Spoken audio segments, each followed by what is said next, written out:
ভারতের আরজিকর হাসপাতালে এক নারী চিকিৎসককে ধর্ষণ ও হত্যার ঘটনায় প্রতিদিনই প্রতিবাদ মিছিল ও মিটিংয়ে উত্তাল পশ্চিমবঙ্গ।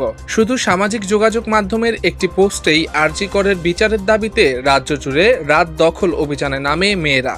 তাদের সঙ্গে নেমেছিল হাজারো মানুষ। এরই ধারাবাহিকতায় এবার পশ্চিমবঙ্গের মুখ্যমন্ত্রী মমতা বন্দ্যোপাধ্যায়ের পদত্যাগের দাবিতে নবান্ন চলো কর্মসূচির ডাক দিয়েছে ছাত্র সমাজ। ভারতের পশ্চিমবঙ্গ রাজ্য সরকারের সচিবালয় নবান্নের ছাত্র সমাজের অভিযান বন্ধে হস্তক্ষেপ করবেন না বলে স্রেফ জানিয়ে দিয়েছেন হাইকোর্ট। ফলে মুখ্যমন্ত্রী মমতা বন্দ্যোপাধ্যায়ের পদত্যাগের দাবিতে পশ্চিমবঙ্গ ছাত্র সমাজের ডাকে আগামী মঙ্গলবার নবান্ন অভিযান হতে আইনগত কোনো বাধা থাকছে না। নবান্ন অভিযান বন্ধের আর্জি নিয়ে জানিয়ে কলকাতা হাইকোর্টে একটি জনস্বার্থ মামলা হয়েছিল। মামলার শুনানি শেষে গতকাল শনিবার বিচারপতি হরিশ ট্যান্ডন ও বিচারপতি হিরণময় ভট্টাচার্যের বেঞ্চ জানিয়ে দেন এ ব্যাপারে তারা কোনো হস্তক্ষেপ করবেন না।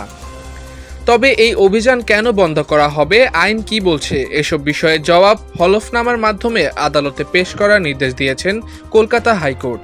4 সপ্তাহ পর এই মামলার পরবর্তী শুনানি হবে।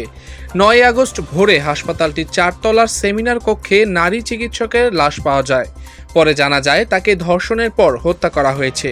এই ঘটনায় এখনও মূল দোষী ব্যক্তিদের শনাক্ত করতে পারেননি তদন্তকারীরা। বিভিন্ন রাজনৈতিক দলের পক্ষ থেকেও নবান্ন অভিযানের সমর্থনের ঘোষণা এসেছে।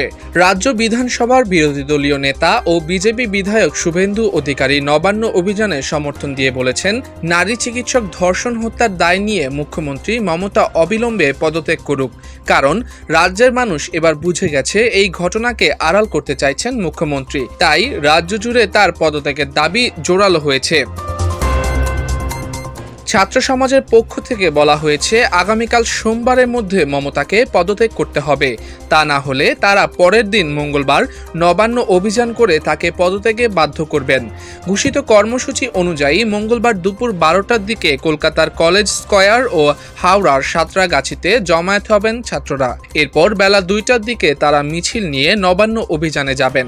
তারা শান্তিপূর্ণভাবে নবান্ন অভিযানে যাবেন। অভিযান ঘিরে যাতে কোনো রকম আইন শৃঙ্খলার অবনতি না ঘটে সেই লক্ষ্যে পুলিশ পর্যাপ্ত ব্যবস্থা নিয়েছে।